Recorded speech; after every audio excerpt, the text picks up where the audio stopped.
शिवे सर्वार्थसाधिके शरण्ये त्र्यम्बके गौरी नारायणी नमोऽस्तुते।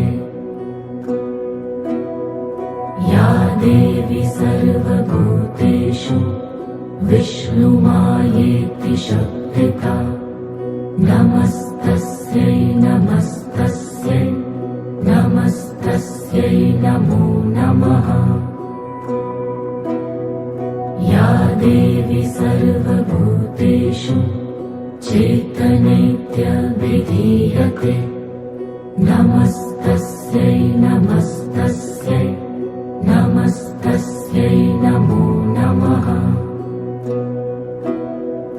या देवी सर्वभूतेषु बुद्धिरूपेण संस्थिता नमस्तस्यै नमस्तस्यै नमस्तस्यै नमो नमः।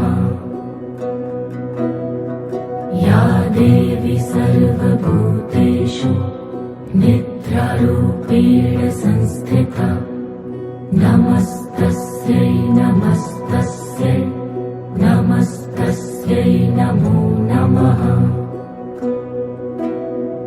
या देवी सर्वभूतेषु क्षुधारूपेण संस्थिता नमस्तस्यै नमस्तस्यै नमस्तस्यै नमो नमः।